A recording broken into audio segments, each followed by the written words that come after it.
Welcome to this week's episode of Insight. During this week's show, we're going to be discussing two primary topics. The first one is going to be covering the summit meeting this past weekend between the EU President Michel, Prime Minister Pashinyan, and the dictator from Baku.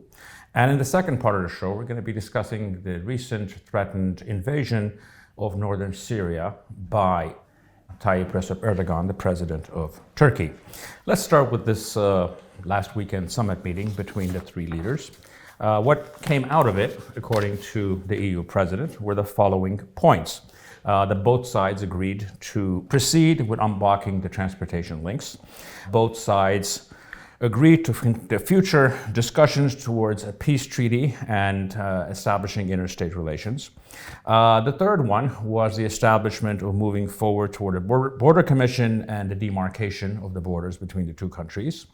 And in fact, immediately following the summit meeting, both sides announced the establishment of this commission that is going to start its work fairly soon, and it is going to be led by the Armenia's Deputy Prime Minister, Michel Grigoryan. Both sides said that they're going to meet again to follow up on these topics sometime in July and August to continue this dialogue. And President Michel closed by speaking about the rights of the Armenians of Artsakh, and his exact quote is, "The rights and security of the ethnic Armenian population in Karabakh has to be addressed."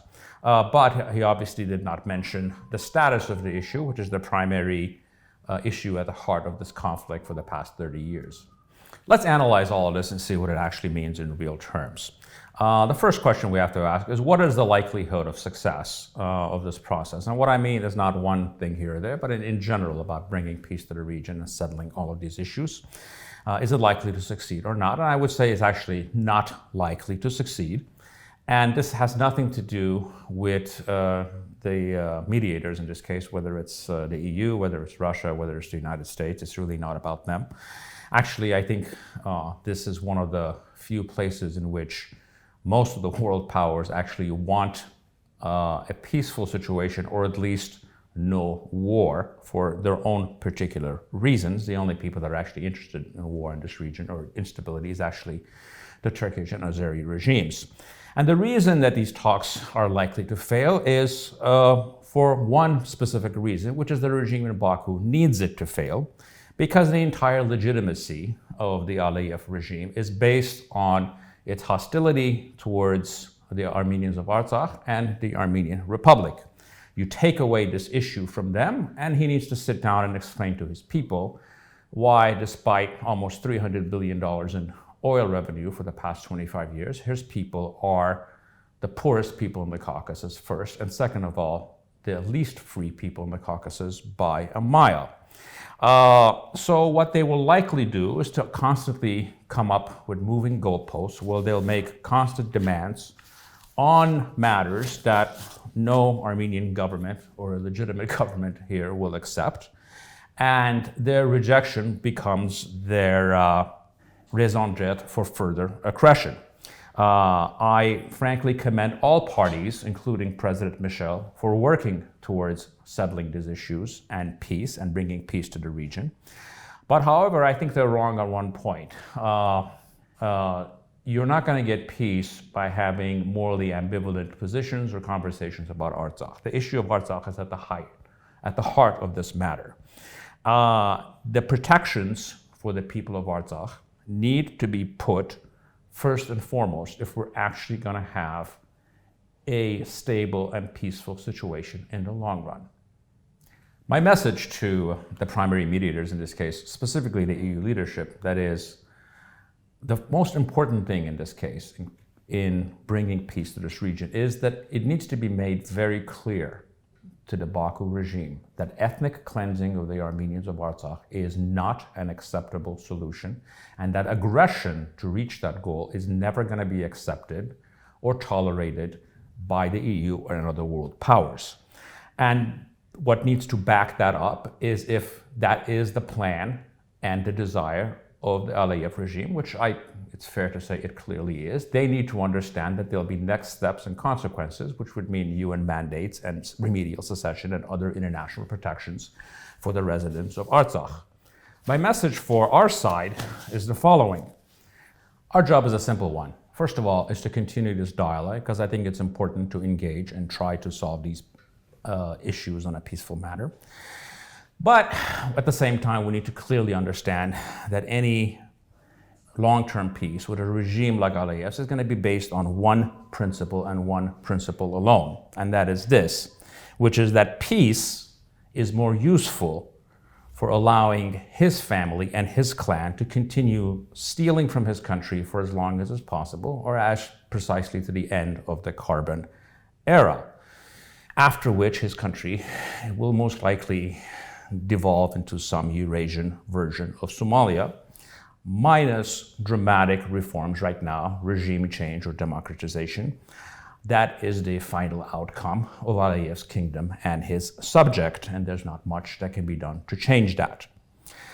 In short, if you want peace, we need to talk, but more importantly, we need to rebuild the army and change the current balance of forces to make it more favorable to our side than it currently is. Peace with fascists comes through clenched fists and not through handshakes. Moving on to the second topic of the week, it's just the recent announcements a few days ago by the Turkish dictator Erdogan about his threat to create a 30-kilometer-long zone by invading northern Syria, precisely the Kurdish and Yazidi areas and Christian areas of northern Syria, and essentially ethnic cleansing those areas, as he did in other areas of Syria in 2020. He has been in continual war since the start of the Syrian civil war with the anti-fascist forces there, that well-known YPG and other groups that have been fighting for independence and against Turkish aggression. This is a result of multiple things. The first one could be that this has been green-lighted to him by the West in order for him to drop his opposition to Finland and Sweden's membership in NATO, and I don't think this is likely the case.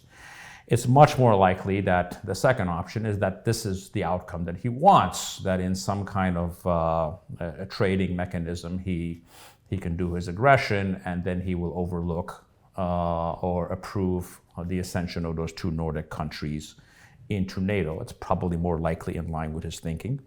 Third is most likely, and this is almost certainly the case, to distract people from the dire economic situations in his country and the massive devaluation of his currency, which are making his people poorer on a daily basis. And obviously, he has elections coming up next year, and this is a play to the very large, they call them nationalist voters in Turkey, but in real sense, they're actually neo-fascist voters, which are a significant part of the electorate, or most likely some combination of all of these things. In response to this, both the EU and the United States have spoken rather strongly, discouraging this or his threats. Now, will this stop him from doing so? It's hard to tell. He obviously has his own calculations, and he's not necessarily going to be dictated by outside powers.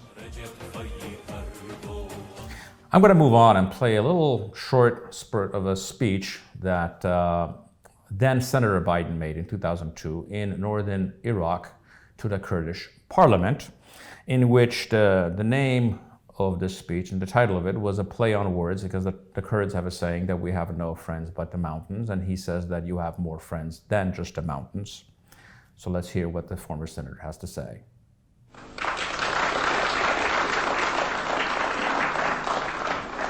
You have been repressed. You have been exiled. Your women and children, young and old alike, have been subjected to the most terrible weapons created by man. I'm hoping this is not the case, and this doesn't come to pass, but if the West ever, or any of the Western powers, actually green light this aggression against the Kurds of northern Syria, this would be one of the most dastardly betrayals of our times. These forces in northern Syria were part and parcel in defeating ISIS, sort of a civilizational enemy of the entirety of the civilized world, while Erdogan's regime was doing everything possible to help ISIS recruit its members, bring them across the border, And he actually wanted ISIS to win against a coalition that included everyone from Iran to the United States and almost every other major power in the world, including Russia. So anything of that nature, which I hope never comes to pass, would be one of the darkest moments in recent history.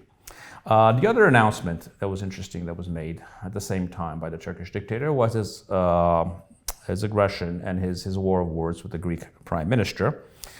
He mentioned that the Greek prime minister Mitsotakis no longer exists for him. I guess we're back in 5th grade or something along those lines, because of a speech that he had made to the United States Congress about opposing upgrading the F-16s for the Turkish military.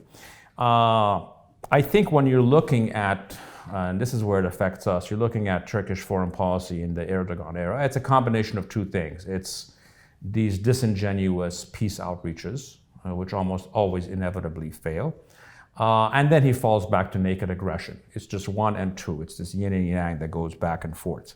And as the economic situation in his country continues to deteriorate, as is likely to over the next year, we're going to see more of this. The only issue is who wins the lottery of being the next victim of his aggression, because over the past 10 years, as he's invaded northern Syria, as he's invaded Iraq, as he's threatened Greece, as he's military intervened in Libya, as he's invaded Artsakh, there has been absolutely no consequences. In fact, NATO and other Western powers have pretty much looked the other way or green-lighted most of his actions.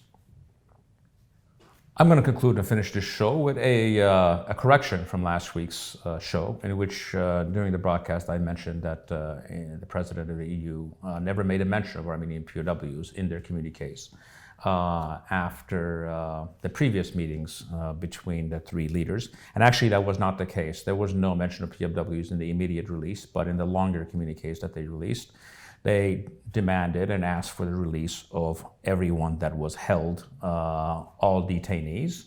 However, that did not specify which country is holding these detainees, which is disappointing because there's only one country that's holding detainees and POWs illegally. But just to be fair, they did make that mention, so I just wanted to correct that. Thank you for joining me in this week's episode of Insights. Keep Ithaca always in your mind. Arriving there is what you're destined for, but don't hurry the journey at all. Better if it lasts for years. So you're old by the time you reach the island, wealthy with all you've gained on the way, not expecting Ithaca to make you